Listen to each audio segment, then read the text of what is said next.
观众朋友大家好，欢迎收看1月2日公司台语台下晡新闻，我是陈淑君。咱先来看今仔有啥物新闻重点。嘉义六口有驾驶弄到一个骑电动车的时代人落跑，10月等前后互发现这个时代已经过往，但人无人食酒赛车弄入去邻家厝。印度出现2批病毒的病例，但高级官署是维持印度克拉拉州第2级的旅游警示，伊个讲会列做第5类的法定传染病。美国掠非法移民，断死2个民众，在美国发生抗议示威。美国前总统奥巴马表示谴责，克林顿嘛爱民众表示抗议。来看嘉义县六卡乡有一个姓吴的查甫驾驶哦，伊驶火车经过一条真偏僻的路，去弄到一台电动车，人佫落跑。车顶92岁时代是驶落来地涂骹，过10多点钟哦，才有人发现，赶紧叫救护车。也毋过哦，这个时代人已经无喘气，警方调监视器嘛抓到这台火车的驾驶。消防人员接到民众报案，六卡乡金寮村一位偏僻的山野道路顶面，讲有落石大，因为车祸倒伫路边。消防人员到现场了后，将人赶紧送去病院。不过，这位落石大已经无喘气，也是失去性命。产业道路发生车祸案件，本局立即派遣分队前往，抵达后回报现场为机车发生车祸，有一名男性伤者，年约90岁头部外伤。过身的长辈是一位92岁的老先生。伊伫暗时骑电动车经过这个所在，发生车祸倒伫路边。因为所在真偏僻附近拢是田。经过11点钟，才有经过的人发现来报警。因为这个路口无监视器，警方扩大调查沿路的监视器，才找到肇事多一个车主。发现吴姓女子驾驶之自小货车曾在事故现场停留，设有重嫌。经警方前往吴姓女子住处调查，并比对肇事车辆撞击痕迹及路口监视器后，吴女实坦承有肇事情形。警方指出，因为找到人的时间已经离代志发生迄当阵时间相长，所以无来做纠测。驾驶是毋是食酒赛车来肇事逃逸？警方阁要继续调查。目前案件按照肇事逃逸甲过失致死罪，函送家己地检署来侦办。记者林慧婷家己报道。再来看台南市安平哦，透早有驾驶食酒赛车弄入去人的徛家，这台吊车红灯要正滑落，警方要甲伊炸落来，无想到讲这个驾驶说油门吹的要绕跑，嘛去弄到邻家人的厝里，加载是无人着伤哦。警方是表示讲会以公共危险罪甲伊上班。一发现这台白色轿车违规红灯正滑，警车就随约起嚟要甲查落来问清楚，无经过后一秒煞弄起嚟。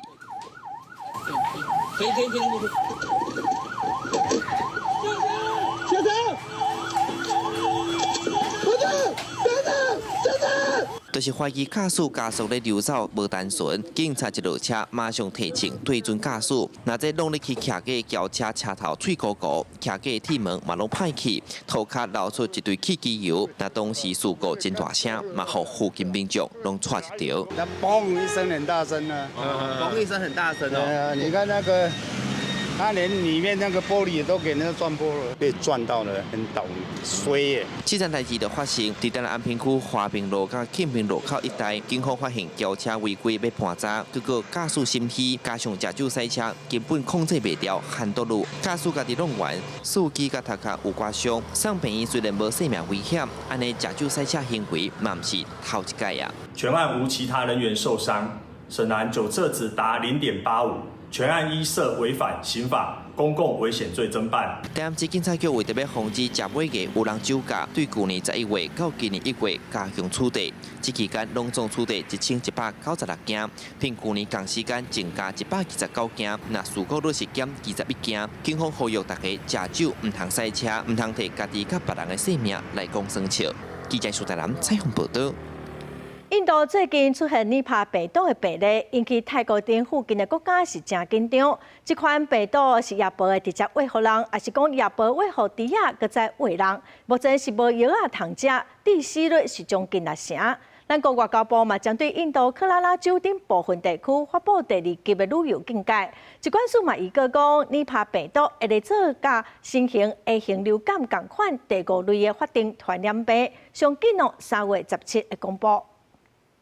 印度特殊的宗教文化，当年拢吸引足侪游客去遐观光。不过最近却传出5个日巴病毒的个案，因为日巴病毒自1998年伫马来西亚头一摆互发现，会为人到单，全球到即马超过750例确诊病例，致死率大概58%。也那咱外交部已经针对印度南部克拉拉州等区域发布第2级旅游警戒，注意疾管署嘛预告会甲日巴病毒列作是甲新型 A 型流感相像的第5类法定传染病。人吃了受污染的野藻汁或者其他的食品，目前的话就是野藻汁是最大的嫌疑的，那不是媒体讲的椰子汁。日巴病毒的自然宿主是蜜蜂，即马有疫情的大部分是为蜜蜂，也是防感染的猪仔。因为接触也是呼吸道烂手为人的，也是人类食到有病毒的蜜蜂、污染的水果，也是椰子、树叶等等，侵头的镜头和流感相像。有一寡人无镜头，有的是小可，也是严重的急性呼吸道病症，严重的可能会脑炎，甲一直抽痛，而且伫咧2天以内昏迷，就算讲会好起来，嘛可能有人格改变的后遗症。目前在医学上并没有针对立白病毒有效的抗病毒的药物，所以目前大部分国家还是一样，都是采用支持性的疗法，最好是预防胜于治疗。疾管署强调，目前已经知影有5位印度日巴病毒个案，无台湾民众。台湾过去嘛无出现过日巴病毒感染个案，提醒民众若要出国去日巴病毒流行的所在，像讲印度的克拉拉州等部分的区域，还佫有孟加拉，都唔通食，也是啉无煮过的椰子树叶，嘛避免伫遐食可能互蜜蜂污染的水果。国视新闻赖淑敏、周良雄台北报道。来看卫生福利部统计，医疗部里的通报数是有增加的趋势。2024年是有444件，是5冬来上济。台北市医师职业工会是认为，最近这几冬民众急诊拢骹手，因为急诊的骹手无够，所以民众拢爱等真久，这嘛有可能是原因。卫生福利部处长林静怡就指出讲，最近又跟年尾要食尾牙，过去拢有啉酒醉的病人大闹急诊的代志，所以呼吁民众食酒都爱控制。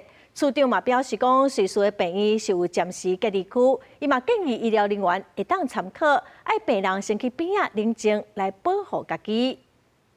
这个姓林的查甫出手拍护理师，致使护理师的面拢受伤，甲脑震荡。这个查甫打到院的时阵，阁想要拍医师，这是发生伫台中西屯区中港丁清病院的医疗暴力行为。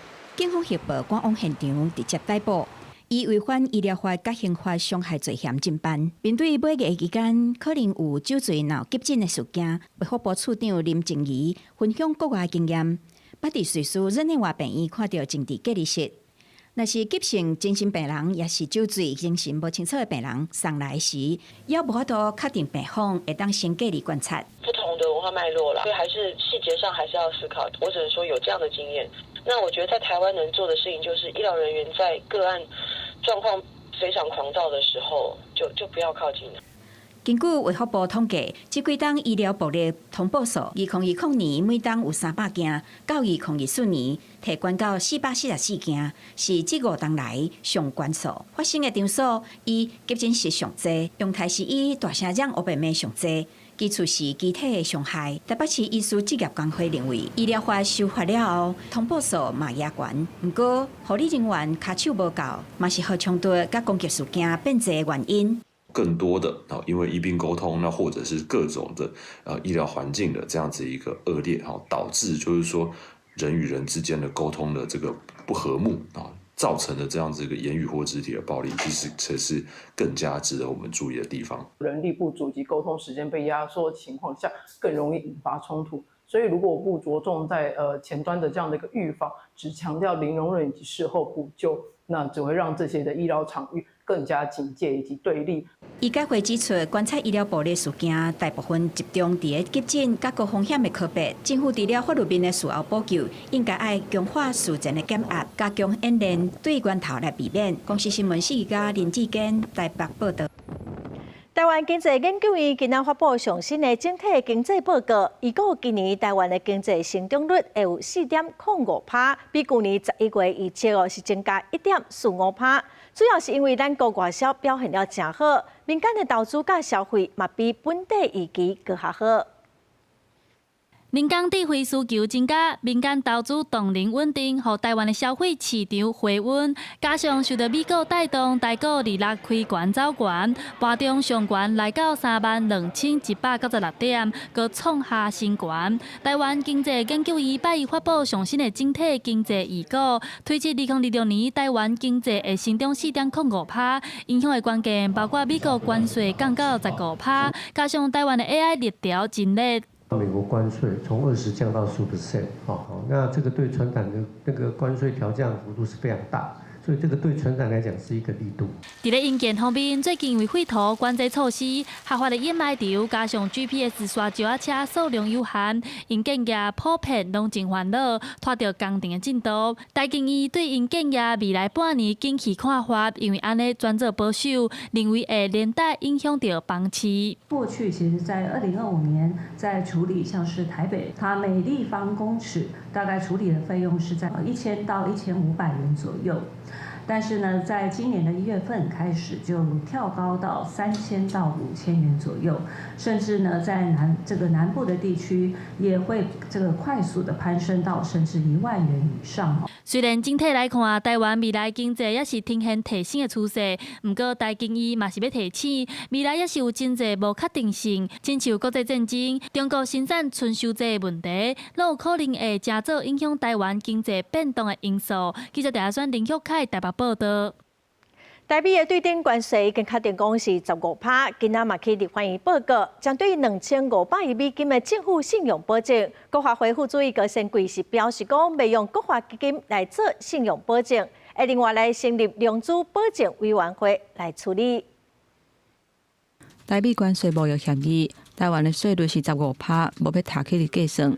不过对2500亿美金政府信用的保证要安怎落实？国发基金爱投入偌济？国发会副主委高sen贵讲，国发基金未正做信用保证，去抵押台积电股票。要如何来集合这些到海外投资的产业呢？所有申请的企业呢，都必须要跟那个融资保证中心来提供他所有这个申请企业的相关资料。那融资保证，我们也会设置一个融资保证的委员会。那到时候融资保证基金合约的相关的文件的时候，都会送到融资保证委员会来进行融资保证的评估。国发会副主委高sen贵讲，申请的企业拢爱提供资料予用资保证中心，未来会设立用资保证委员会，企业申请会经过评估。银行对企业授信会有一套检核的程序，包括投证评估、保证对象的信用诚信，会谨慎处理。若台湾敢是会开放美国的猪肉、牛肉，或者是基因改造的食品来台湾，农业部讲会保护台湾的农业安全，袂牺牲人民的健康。另外，对传统产业的业者，在关税决定了后，竞争力敢会增加？经济部嘛有回应。所以5金、医疗器材还有机械，这些未来的竞争力怎么样？这些都是受惠的产业。受惠？为什么说它受惠？因为它的关税大幅降低了。因为台湾答应美国，企业会去美国投资2500亿的美金，引起外界烦恼讲敢会造成台票怎安尼飞去。中央银行总裁杨金龙表示，台湾外币资金充足，加上企业外币拢放伫咧外币存款，按算短期内对台票的汇率没有真大影响。记者综合报道。再来看1.25条的国防特别条例，佮卡伫立法院的听诉委员会无法度交付委员会审查。国民党的立委马文君今仔是邀请国防部报告。马文君嘛强调讲，因无反对增加战力，也毋过是认为部分的项目应该用特别预算来编。国防部长顾立雄是呼吁讲，赶紧甲国防特别条例复委，大家才通讨论。嘛强调讲，分8档来编的预算的国防特别条例，未去影响到民生甲社会的预算。军交代无停过，国防部单日征集5架强机、8架强艦、3架公务船伫台海事khu域活动。也毋过行政院提出的8年1.25条国防特别条例，伫那边联手方8摆封杀。国民党立委也是外交国防委员会调委的马文君，日内个邀请国防部到立法院报告武器采购加预算编列结构性执行。马文君甲国防部长郭立雄先表现。你到现在连一架飞机都还没有拿到，你要怎么快速投入？今天你要告诉我们怎么样去改善这些，你都没有办法付的钱还没到位的部分。F16没办法交机，我们所有其他的装备都不需要筹购了。你不是只有 F16没有交机？基于什么样的原因，必须要透过跨年期的这个特别预算来执行？8年期的一个特别预算的话，这个整个的预算的规模，它会是稳定的，整体的需求都纳入到年度预算的话，会影响其他的民生经济、社福、教育等的一个推动。郭立雄强调，国防特别条例爱高经费委才会当讨论，而且到时立委也会当监督三检预算。台美军事合作毋但军售，国防部成立联合火力协调中心，传出有美国人员进驻，台美已经实施联合幕僚作业，所方积极是监督。郭立雄澄清，监军的讲法毋是事实，强调台美军事交流已经制度化。提到所谓监军之说，我这边要特别澄清，这绝非事实。基于自动化的一些机制来进行这些交流，那可以深化各领域方面的合作，来强化我们的防卫作战能力。另外，中共的中央军委副主席张又杰、中央军委联合参谋部参谋长刘景立两个人方立案调查。郭立雄认为，强军无放弃武力还台，会继续关注中共东征军高层的异常变动，也强调，毋是看到一个强军高层移动，就会当推断强军敢是会加速还台，会全面将爱军事非军事的证号来综合判断。公司新闻采访报道。再来看，已经停办几啊档的国共论坛，风声讲北京对南北阻挡军购条例表现无满意，所以暂时无要安排。佮以2005年连战甲胡锦涛见面做例，建议国民党就要提出具体的作为。也毋过，国民党的副主席萧玉贤是批评乌白团，甲军购甲国民党中国访问合作伙是正恶质，伊嘛讲拍算要提告。另外，前民众党的主席郭文德，家己公开讲，之前甲民进党团总调郭建明见面的时，有建议讲以临港刑事法来换军购甲总预算案，这款讲法嘛引起真侪争议。国共论坛开始的日期一直无决定，传出北京不管南亚阻挡军购条例表现技术性延前，各用2009年联合会做例，具体建议国民党提出实际做法。国民党副主席萧玉金严正反驳是乌白讲，会认真思考采取法律行动。很快的，我们可能就会对外说明了，到时候大家就知道谁在说谎，硬把军购跟国民党访问中国大陆扯在一起。是非常恶意的恶意连结，而且意图，我真的觉得这个有点像是在选举的时候意图使人不当选啊！你意图影响今年2026年的选举，所以国民党真的要认真思考，要采取法律动作。国民党对军购的态度到底是什么？那我觉得这现在也是他们应该要讲清楚的时候。已经到会期的最后1个礼拜，到底什么时候才能够让国防这个条例复委？总预算案甲国防军购案继续下调的调遐经伫遐，前民众党主席郭台家己讲，进前甲民进党总调郭建明见面时阵，不建议用人工刑事法换军购，煞被拒绝，引起讨论。以科批这个快人快语的方式，其实他的意思是说，人工刑事法案代孕解禁的部分，以及在执政党他们非常在意的这个总预算案跟军购案，其实都应该要好好有讨论的空间。柯文哲骗台湾人说他支持军购，原来要拿女性的身体自主权，拿子宫换军购，大家都不能接受。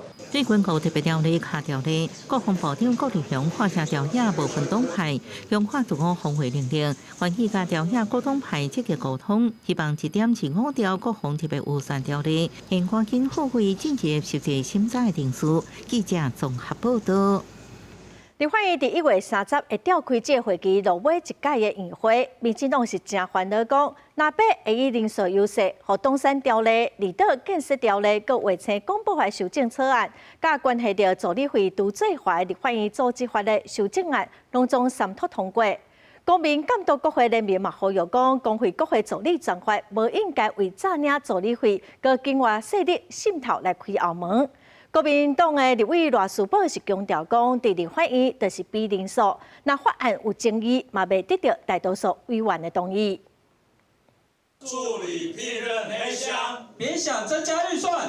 立法院这个会期上尾一礼拜剩2届议会，按上会有法案大整理。民团讲，由国民党立委吴虎定提出的立法院组织法修正草案，甲国库发予立法委员助理的薪水甲补助，定位做立法院对立法委员个人的补助，等于是替立委助理费贪污案除罪化。公道辩话讲，真正该做的是赶紧制定工会国会助理专案，毋是为着赚领助理费，甲警察势力心头开后门。法案当中完全没有任何的监督机制，但有可能是看得到吃不到的。包含日本、美国、英国都有这个独立的监督机关，它有严格的这些利益回避的规范，还有安全审查的规范。刘亚讲，调也无共识，可能有想要过关的法案，至少有4案。除了有关助理费除罪化的立法院组织法修法、东山条例、离岛建设条例、甲话讲法修正草案，跟民连等等的民团嘛发起游行，按上27早起去立法院向南洋立委抗议。国民党当然有可能延续过去2年立院违宪乱政扩权的方式，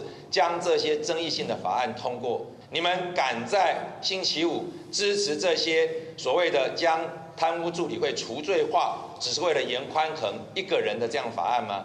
你们敢冒天下之大不韪，对于党产条例让救国团、妇联会席卷国家上千亿的资产吗？不管争不争议嘛，这个在这里数人头嘛，比人数嘛。如果是有争议，我相信要得到这个多数委员的支持也不容易的。请民进党团也尊重立法院的议事的规则，让这个研会能够到1月31号为止。行政院甲国会话讲，宴会期间应该赶紧审议对民生、对国家有帮助的今年度总预算，甲国防特别条例。国民党立委罗斯宝强调讲，总预算有关民生的700多亿新型计划已经处理，也若1条2500亿的国防特别预算嘛无阻挡，只要总统罗清照去立法院做国情报告。记者综合报道。国际新闻来看，美国边境的执法人员伫利时断死一个37岁查甫护理师，这嘛已经是最近3礼拜第2个非法移民和执法人员断死。相关的画面伫网络流传，外界认为讲，这个护理师伫过程中并无提出请，甲总统川普讲的伊使用暴力攻击警方，准备要杀死联邦的执法人员的讲法是有冲突。美国的前总统奥巴马甲夫人将对川普政府的做法嘛表示谴责。前美国总统克林顿是爱民众抗议政府的作为。伫社群媒体流传嘛，得到美国媒体验证的影片显示，伫咧病院重症加护病房做护理师的普雷蒂，甲联邦执法人员敢若冤家。根据俄罗网站 TMZ 讲，普雷蒂敢若冷静和执法人员讲话，嘛无变作是肢体冲突，一直到执法人员伸手甲普雷蒂塞归路边。不过嘛无法度判断是谁先动手。另外一段影片是显示普雷蒂已经互人压伫涂骹，刷落来就听到几两声庆声。相关的影片显示普雷蒂拢无甲枪拔出来。明尼阿波利斯警察局长就表示普雷蒂有藏武器。代志发生地正是川普政府讲普雷蒂是暴力攻击者。要杀联邦的执法人员，不过影片画面敢若和川普政府的讲法无同。无到3礼拜之前，移民及海关执法局官员伫咧处理非法移民行动的时阵，甲有3个囡仔的37岁母亲古德崩死。To Americans who are watching this right now, I've got a question for all of you. What side do you want to be on? The side of an all-powerful federal government that can kill, injure, menace, and kidnap its citizens off the streets? Or on the side of a nurse at the VA hospital? 迄天有100多个民众去街道抗议，要求害普雷蒂一个公道。Ice out of Minnesota！ 前总统奥巴马和克林顿嘛讲话，克林顿表示这件代志足惊人的，呼吁民众抗议政府的做法。奥巴马翁仔某嘛联合谴责，讲这是对美国核心价值的攻击。公司新闻黄文玲编译。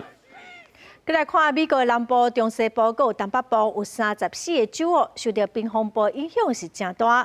伫咧南部就有上百万户停电，全国有超过1万座航班取消，有14000班的航班拢满军。You can see the flames shooting out from the front of the house, from the top of the house. 奥克拉荷马市东南边这栋厝当咧火烧，状况真危急。赶去现场救援的其中一台水灵车，因为车路结冰，转入了边仔的沟仔内。加在消防人员落尾有成功把火拍花，3个住户安全逃生。不过车库甲半楼已经严重损害。这场强烈冰风暴对美国西南向东北咧探，先影响到平原地区，刷落是中西部、俄亥俄、中大西洋，落尾是东北地区。奥克拉荷马州的中东部对23开始大声受到影响，迄暗就落大雪。24、25两天，奥克拉荷马市予大雪砍掉咧，社区积雪，水池仔结冰，街仔头拢无人。刷了风暴，搁向东边去。中西部大湖区 Chicago 25气温降到零下17度。根据停电追踪网站 Power Outage， 这波冰风暴影响2.131人，买1万户熄电器，而且继续咧增加。马里兰州巴尔的摩礼拜一透早醒过来，已经一片白茫茫，各地清洗车当咧清理市区的车路。华盛顿地区大阵人出来耍洗。Well, I've lived in DC my whole life, so nothing about this is new. I'd say over the last 10 years, this is probably my fourth. 这场历史性的强烈冬季风暴影响到其中一个大城市费城，高高的雪予费城国际机场大量航班取消。根据航班追踪网站 FlightAware， 迄天全美国已经取消101个航班，超过14000个航班延误。除了费城，受灾上严重的航空交通重点包括 Washington、北卡罗来纳州、罗利达拉姆国际机场、New York 和 New Jersey。 This is certainly the coldest weather we've seen, the coldest winter storm we've seen in years, and truly New York State is locked into a grip here. Already, records in the state have been shattered. Friday, temperatures across the state were as low as -40. 美国国家气象局预报冰雪会直直到1月2日，了后极端低温可能会伫交通甲基础设施方面带来冲击。公司新闻黄文玲编译。过来消息，过来看宜兰东山乡有一间汽车修理厂早起爆炸导火，火搁看到隔壁的工厂，大概2点钟才甲火拍花，加载是无人着伤，也毋过导火原因还搁调查。乌烟一直冲出来，火势愈烧愈旺。警消透早接到通报，马上到场救援。消防队员到位，马上报水线拍火，暗过进前火势愈烧愈旺，一直向外拓开。为导火汽车维修厂一路烧向附近的工厂，包含加石管甲3工厂拢受灾凶。6点外就来啊，隔壁就开始有滴溜烟啦，警报器7点就弹啦。火警就伫宜兰东山乡的东山路顶馆2日透早，这汽车维修厂熊熊爆炸导火，受影响的3工厂业者讲，早伫透早6点外就发现汽车的维修厂呛烟，过1点钟火焰搁较厉害，也互厂办警铃一直响，马上报案。这个烧光了，目前还在降温啊，因为第三面的有开口。开口是会把所有的烟、高温把它全部往地上面。目前没有人受困，有关这个火势发生原因有待我们火灾调查队调查中。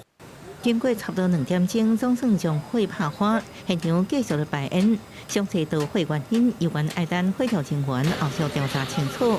虽然这摆火警无造成人员伤亡，不过这场大火了后，已经让附近的店头生意受影响。记者综合报道。再来看台中有民众驶车超速51公里，互警方伫路边协调开单。也毋过，民众是主张讲路边无看到测速标示的遗告，所以提起行政诉讼。法院是认为民众的主张有道理，撤销处分。警方嘛表示讲尊重法院的判决，会来修正标示，甲放翕相机的所在。员警排出测速处底标志加相机，准备处理违规超速的车。台中一个张姓查甫人，2020是12月初驶车经过太平区太提西路，被处理严重超速。伊不服提行政诉讼，主张无看到测速标示遗告。台中高等行政法院认为无符合正当法律程序有理，裁定撤销处分，引起民众议论。当然不合理啊！怎么说？啊，你要有警告嘛？要警告。要有警告，看。几公尺要有警告，当然是需要看到啊。法官指出，移动式雷达测速相机测出张姓查甫迄阵时速91公里，超过40公里的速限51公里。警方照道交条例开罚12000，吊扣牌照6个月。不过通知头前有测速翕相的警务及测速处地标志设伫太体西路长益6街路口，相机放伫公路大往南210米的所在。张姓查甫是为2大之间的公德桥倒滑入去太体西路，无经过警方放标志的所在，认定标志设伫位置明显不当。本分局予以尊重，并将盘点检视辖内各机动测速照相摆设的位置。但是警方还是在这里呼吁，本辖太提东西路是交通事故频发的地点，本分局仍将该路段列为执法重点。警方强调，因为太体西路的车速伤紧，搁要发生死亡车祸，就安尼规划超速处理勤务，尊重法院判决，后续会检讨机动测速翕相机的位置，维护用路人的安全。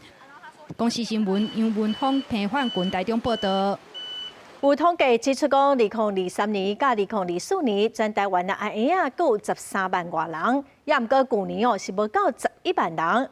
桃园最近这3档嘛减少真侪阿婴仔。去年出事的阿婴仔只有13000外个，比死亡的人数16000外还少。专家嘛呼吁讲，中央甲地方政府应该要好好面对少子化的危机。妈妈带囡仔去图书馆看册，桃园市政府鼓励生育。最近几年调悬生育补助，佮推出好运专车，幼儿园大班免学杂费、免费营养午餐，加每一个学生年饲领等多项福利政策。也不过去年人口自然增加率头一摆呈现负数。那为什么现在就是大家都不太敢生啊？要上安亲班补习，幼稚园的费用又逐年增高。虽然政府有补助可是远远不及家长要付出的。经济压力大，以前一个人薪水可以养全家，可能3代同堂都可以负荷得了，但是现在可能双薪家庭要养小孩都很辛苦。全国出生人口为去年13万多人，到去年降剩无11万，只剩10万多名。桃园晚3年出生人数也在减少，相继1学期以来，维持6都唯一人口自然增加率正成长真侪年。也不过去年出生人数13230名，头一摆比死亡人数16166名低。相对于以后要生孩子、带孩子的这些辛苦，我觉得这个压力从内到外的压力就会产生了之后，他就不想生孩子。在家长部分，我们也提供定点临托喘息服务的政策，未来我们将持续盘点资源，强化各项照顾妇幼的政策。专家认为，无论中央还是地方政府，除了100%的生育补助，囡仔成长所需要的教育环境，甲予家长有休喘机会社会资源，拢是爱努力的方向。桃园妇幼局也表示，未来会有更较侪的关怀照顾政策推出。公视新闻采访报道。来看昨受到全世界关注，头一个无绑安全绳啊，爬去台北101占他上关顶的美国极限运动者 Alex Honnold， 伊用91分钟的时间真努力就来完成这项历史的纪录，嘛互全世界看到台湾是一个真成功的国际宣传。Alex 今仔透早已经转去美国了。美国早起9点，台北101边海路已经挤满真侪民众等你要看，伊是要看美国攀岩专家霍诺德空手爬台北101外墙，要替伊加油。相信他已经做好万全的准备，相信他会成功。就单纯想来看爬的过程而已，因为想说这不是每天都能看到的。因为这难得让那个全世界看到台湾，然后又是101这种最著名的大楼，所以一定要来朝圣一下。霍诺德上有名的就是 Free Solo， 就是拢无用任何的安全装备，空手爬。这边爬困难度是伫咧台北101以爬做设计核心，每爬站就小可通出去。敢若是底下的肉同款，而且是小可向外出10到15度。霍诺德比较一半小可哮喘。It's like it really feels like we've been here on a climbing expedition, climbing the mountains. Because with the weather swirling and the rain and the wind and everything, it basically feels like I just climbed a giant tower in the greater ranges. It makes the whole experience of coming to Taipei and climbing feel like a grand adventure. 霍诺德愈爬愈悬，下骹的民众大家替伊紧张。伫白时阵，霍纳德看到台北101大楼内面有人甲伊握手，伊也热情的回应。主办单位除了全程直播霍纳德白过程，也个出动无人机、直升机，将每一个过程拢翕起来。You know, I was a little more nervous getting off the ground, and then as I climbed, I relaxed more and more. I was like, oh, this is so fun. I mean, this is why I do it. It was incredible. 无到2点钟，霍纳德顺利挑战成功，空手爬起哩台北101。除了替家己创纪录，也互全世界都看到台北101。记者综合报道。再来看中央去年推出婚育主体的政策，高雄市政府今仔宣布讲要扩大办理。市长陈其迈是表示讲，新起的大寮社会主体会将婚育主体的比例提高到40%。那有2岁以下囡仔的家庭哦，今年的厝税补贴要增加1倍半。有12岁以下的囡仔，那因的户口设伫高雄，一个哦是都会使领2000块。给了客厅跟3个房间都有一个等式大小的一个居住感。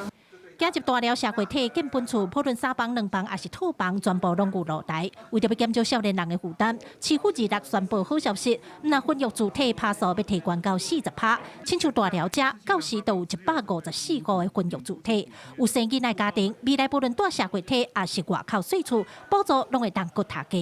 0到2岁幼儿补贴加码1.5倍，那0到12岁的小朋友是2000元。如果涉及的话，也能够加码。那预计可以照顾12560户的育儿租屋家庭。原地中央都提供税厝的补助，高雄市嘛针对生囡仔税厝的家庭另外加码，生一个4000，2个8000，对今年开始加码搁塔加。若是有2岁以下幼儿，补助全部塔1.5倍。户口若设伫高雄，一个会当搁领2000，而且无论住社会体，也是家己税厝拢会使请。有民众听到消息讲，感觉袂歹。恁来讲，你感觉安尼补贴真正会帮助人生囡仔？当然嘛是恩哦，赞哦，我支持政府的。这只有一点点，那生小孩的部分，养育是花很大的花费啊。对，如果现在人薪水还要负担房贷、车贷，那你补助这一点点实在不太够。新年一开始，政府就释出补助大红包。市府表示，大寮婚育主体按算7月开始招租，你税厝补贴的部分，对今年的1月初1开始算。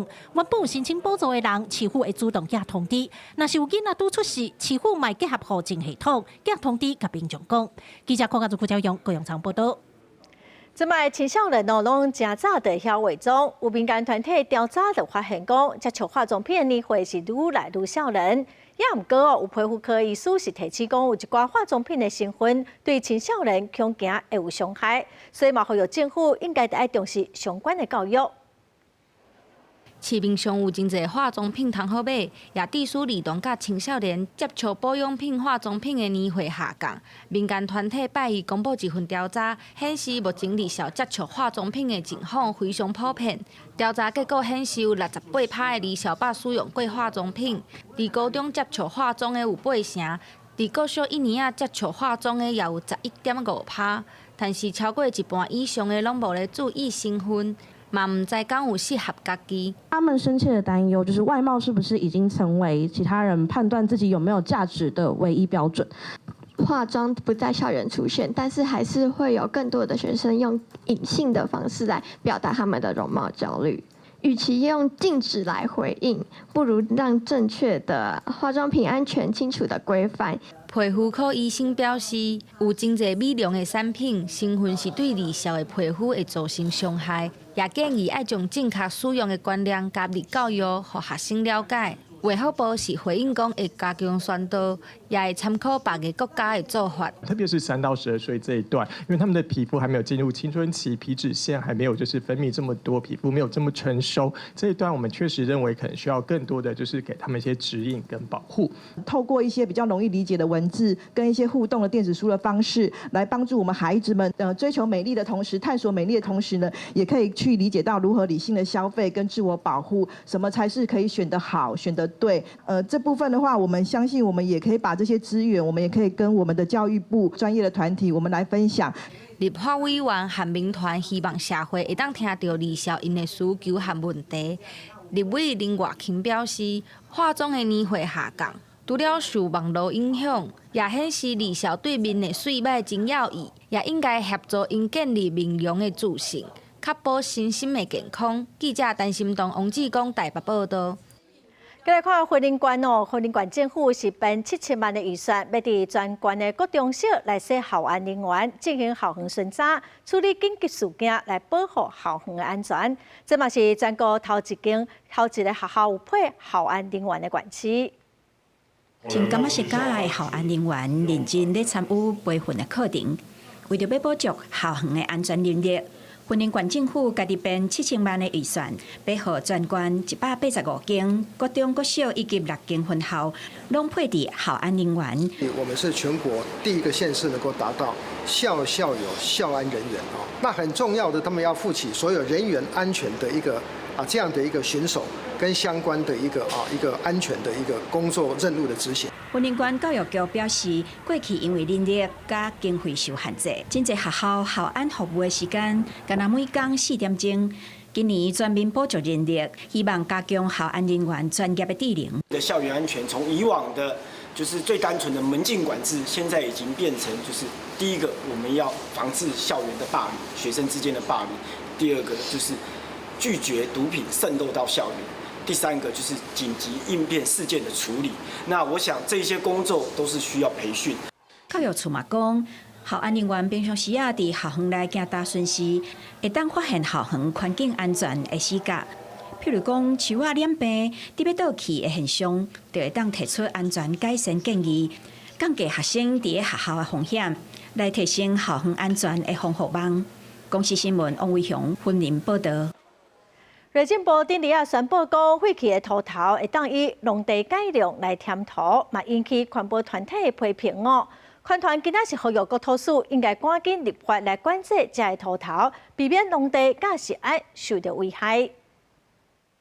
去年高雄美浓有业者偷挖农地，然后违法倒用建废弃物来投转去，违法所得是超过3亿。这款情形其他县市嘛不止啊多。关单开始实行废弃土头申制，业者载土的车着装 GPS 嘛，着有电子联单，希望管制用建土头。内政部说第14讲，要处理土头，通以农地改良的名义来填土。环保团体认为，若准内底藏有害的物质，恐惊造成食安问题，也叫政府设土头银行，这款嘛要加严。违反了农发条例2之1条，怎样？罚6万而已啊，罚6万而已啊！如果没有强力监督，不会连续开罚。再来，他更不用讲说你要恢复原状，吼，所以这个是非常非常容易，就是好像就是鼓励你去犯罪一样。农业部应该成立，就是农用的，就是土方银行。有一些绿地或者农地，它正在被开发的时候，或者是哪里有什么土，或者是那个河川的疏浚，你都可以去找，就是说适合干净的土。针对用建土头甘通填做农地土坝的争议，农业部和国土署是解释讲，因未去修改农业发展条例，根据农地改良的要点，若是农民申请囤土，落尾拢要经过检验，土坝要适合种植才会使。就是在于澄清啊，我们是没有放宽，好，可以直接回填营建剩余土地方直接回填农地，这完全没有放宽。我们也不会修农发条例施行细则2条之1，目前也没这个打算啊。共有7603台的车辆的话，已经加装 GPS， 现在还有600多辆在申请中。哦，那现在就是说，如果说后面这些完全都已经装的话，哈，原则上的话，哈，就是能够涵盖大部分我们要控管的这些装土车辆。环保团体甲立委拢呼吁，针对用建土头的处理法，国土署应当赶紧提出草案来立法，管理用建土头乱倒的乱象。国土署嘛拍算在1月27日，要招各县市营造业、不动产开发，也有土头等等工会代表做进一步的沟通。记者卢尚珠、郑准佑台北报道。再来看花莲国河乡的马太安溪做大水，嘛已经4个月了，嘛变出大约70万吨的土沙甲粪扫哦。即马只剩东西区不足价，阁还未变沙。伊讲哦，大约是有100万吨的土沙。即马行政院嘛已经编30亿的经费要来处理，要用3天的时间哦，分阶段来完成。花莲公河乡的大龙大湖新兴公园北边，伫嘉隆溪甲大高山中的大塘土地，是公河大水灾了后第3占地区，加上进前第1、第2占地区土山，目前已经有88万栋，因为土内底佫掺粪素，要安怎气化，真做真困难的问题。那我们的土方需要经过分筛之后，把废弃物分离出来之后，把干净的土方再来做一个再利用的一个动作。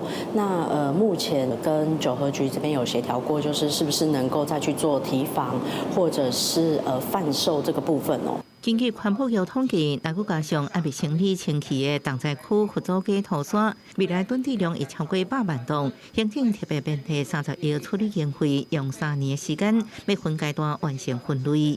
补助的项目呢，包含目前暂置在第3暂置区的这些全区的管理。那第2个部分呢，是沙土跟废弃物分离筛选的作业。第3个部分呢，是筛选出来的这些砂石它的运输以及去化的工作。第4个部分是筛出来的这些废弃物的去化以及运输的这个作业。第5个部分呢，最后我们就是把场地做一个复原。分拆过后土山要安怎处理？行政表示，品质较好的山土会协调建造工程单位协助佮利用，其他用重山细分爆粉方式分流处理，降低地方的负担。记者综合报道。中华梨林的中部科学园区打算要开放处理过的再生水，予民间来使用。早起开公听会，也毋过环保团体甲渔民是真烦恼再生水的安全问题，有可能会造成污染，所以呼吁讲废水就留伫科学园区回收，搁再利用就好。中部科学园区梨林园区2018年开放招商到诊，目前大约有40桶斤的厂商进驻。即阵中科管理局拍算开放民间提案，接管使用水资源回收中心的再生水，8月举办公听会，侪船长、渔民甲环保团体到现场关心，烦恼再生水也是会有安全性的问题。这废水听讲要为梨林溪排去远农湾，可能挂这土啊已经这几年啊鱼缸就歹，所以你这废水若搁排入去你也对阮这可能跟土海影响就大。最终，它如果说排到出海口，渔获量也是在这边捕获的，这边的水质如果受到影响，最后它也是我们要吃进去的食物啊。伊处理完，你水要去流入去咱个红湾港区，还是用成要来再利用？但是再利用的这水到底是会用袂用的？歹讲哦。环保团体指出，原本中科梨林园区的再生水是8%伫园区内回收利用，即阵开放予民间提案申请，这的再生水最后拢是会排位红湾甲大城乡的海平。根据海流的特性，可能会有污染累积的问题。中科管理局表示，园区拢有环评机制甲监督委员会，民间的提案也拢会经过审查。阮这的再生水，伊的水质其实是大家拢听过真信任的，将来嘛是有一寡监督的机制，所以阮这个促产。这厂商伊提案的计划，这部分伫咧审查，大家伫咧比较的时候，拢会看到讲，伊讲的这计划是毋是有合理？中科管理局表示，园区内再生水拢有符合国家制定的水质标准，开放民间厂商申请，会当稳定产业用水，而且有效代替抽地下水。今仔日的公听会，各界意见拢会纳入后续规划参考，嘛会继续和地方沟通。记者杨淑晴综合报道。台东县关西期稻仔要报产进前农民拢会先种菜头。这礼拜六31，公所要办一场青人挽菜头活动。也毋过这几天所有民众行唔到路，先去办路，所以公所嘛已经做巡守队要来保护这菜头。关山电逐年春节进前，农民伫稻田会种真侪菜头，农会也会举办食农教育，互民众甲囡仔去田地体验挽菜头，早登去做实在。刚才那个有教怎么做，就把它腌就对了。稻田区种的菜头原本是农民当年一己稻作的肥，稻乐农会会邀请民众来体验。关山镇公所当年也会举办挽菜头活动，今年镇公所租7公顷的农地，要伫31举办青人挽菜头。也毋过即马宣传出，亲像毋知影的民众到田地挽走菜头，镇公所紧急派出工作人员，一礼拜无定时会到田地巡守，各采各失败，避免民众走毋着田，挽毋着菜头。关山拔萝卜是我们全镇一起要把这个年度盛宴呈现给大家的部分也先请大家如果要去拔你朋友的萝卜田，先认清楚在哪里再去举办满菜头潮产区附近的居民也主动加入遵守，尤其即马正值休寒旅游大季，部分游客会好奇满早产地菜头。电工所特别呼吁民众暂时莫进入活动场地满早菜头。公司新闻采访报道。来看昨屏东市的胜利新村办屏东水饺王的比赛，有10个选手大车拼，落尾是猪肉盐水水饺摕到冠军哦。师傅何贤勇是讲，伊的细汉查某囝上喜意食盐水，所以才会来包盐水水饺，无想到讲遮尔受到肯定。天啊！香菜拿下第1名。公布比赛结果，赶紧就台领奖，冠军是何贤勇的猪肉盐水水饺。2026年屏东水饺王冠军比赛日，10位对无同县市来的师傅发挥创意，包出好看佮好食的水饺。无料到的是，摕到冠军的水饺，竟然是有人闻到味，直闪甲足远的盐水。何贤勇讲，会包猪肉盐水，是因为查某囝爱食。我女儿说她不吃辣椒，她喜欢吃香菜，所以我就选择了香菜。差不多一斤猪肉，差不多250克的香菜。这样比例算高吗？不高，但是不能太高。何贤勇讲，因为家己和查某囝拢足爱食盐水，猪肉和葱仔盐水佮掺姜落去包，好食的撇步就是盐水的比例袂当伤悬，才袂去抢味。不过其实有袂少民众拢唔敢食盐水。我个人是不敢吃香菜，如果是香菜类的商品，我都不太敢去尝试。那这个水饺要挑很久。对，所以我不会去吃。喜欢香菜？不喜欢香菜。你第一次听到有这种香菜的水饺吗？对，它的那个菜啊，香菜很满。包得很满。那皮呢？皮吃起来的感觉？皮就是薄薄的而已。何贤勇表示，因为老爸足够包水饺，老母较早嘛有咧卖蒸饺和葱仔饼，退休了后常常受到爸母的手艺，就家己开始试包水饺，结果受到裁判介意，摕到冠军。这摆摕到屏东水饺王的前3名，嘛由县长周春米颁奖，选手有6万、3万、甲1万块的奖金。记者柯明哲，屏东报道。来看日本东京上野动物园的双生仔鸟熊，明仔载特别送回去中国咯。昨是落尾一天开放大家来参观咯。因为想要甲鸟熊相识的民众伤济咯，是用线顶 Q 口的方式限制4400个人，所以真济民众嘛拢真唔敢。伫动物园人员的管控下，头底胖达无手摕胖达翁仔的囡仔，3步做2步行向胖达馆，要甲上生仔胖达相识。2只胖达暗要伫27坐飞轮机转去中国，28会到中国的相关设施。伫最后参观日25这一天，幸运抽到参观资格的民众，依依不捨甲胖达講再會。今日が最後なんだなって、一区切りなんだなと思うと、やっぱり寂しい思いがたくさんありまして、でも幸せになってくれればいいなっていう思いもありますんで。そうですね。和歌山のアドベンチャーワールドもパンダちゃんいなくなっちゃったし、日本にパンダがゼロになっちゃうのはなんか寂しいなっていうのもあるんですけどね。日本上野动物园的胖达原本按算伫2月才要行，不过受到日本首相高市早苗的台湾有事论影响，中国要求闭园定时间提早1月2行。为此，动物园伫25胖达的最后参观日开放4400个参观名额，吸引108000外人报名抽考。创立踏入胖达网站的网络工程师高氏贵朴是胖达爸，逐工拢会去动物园记录胖达的日常生活。面对2只胖达的离开，伊心内是不知唔甘。1日に5000枚ぐらい撮影しますので、それで計算すると多分1000万枚ぐらいかな。生まれた時からずっと成長を見守ってきましたので、本当に我が子同然の存在であり、そういう大切な子供がこれから旅立っていくんですけど、やっぱりとても寂しい思いはありますね。一旦胖达送转去中国，日本将会是1972年中日邦交正常化了后，头一摆过来无胖达。虽望上野动物园表示会继续甲中国沟通来做胖达，不过中国官方简单鼓励日本人前往中国旅游看胖达。东京女子大学国际社会学教授嘉永真兴分析，胖达离开检采不是政治因素，来胖达乃会当重返日本，将上定日中关系的长河。公司新闻陈时东编译。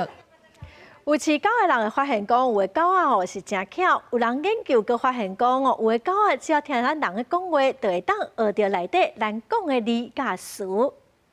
You wanna play with your stinger?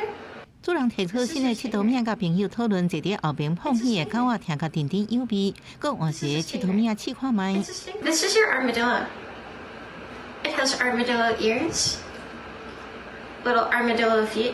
即摆狗仔听甲搁较认真，出去挑战来啊！这项实验故意将新的佚佗名甲其他佚佗名困伫另外一个房间，爱狗仔听指令去摕。Next one is armadillo. Basket, go get armadillo. Get your armadillo. 动作真紧的狗仔试去看，果然精准达成任务。Yes, good girl. Yes. In this way, we found that the dogs were able to learn the names of the toys. That not only were they able to learn the names of the toys in this way, they were actually equally good in this condition where they were overhearing their owners' interactions.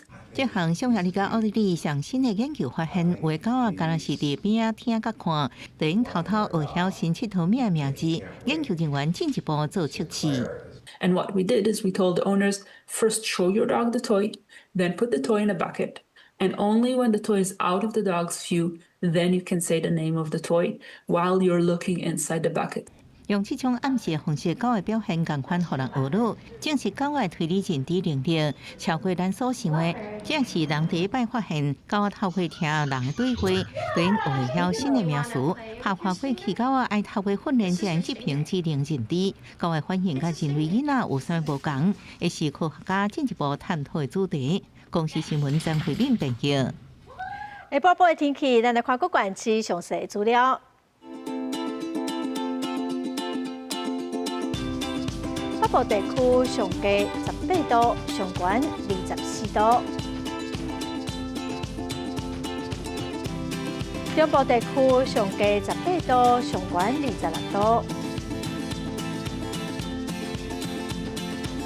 南部地区上低20度，上悬26度；东部地区上低20度，上悬25度。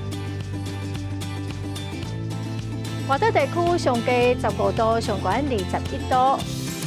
感谢观众朋友收看《公视台语台下晡新闻》，我是陈淑君，明仔载下晡3点，咱再会。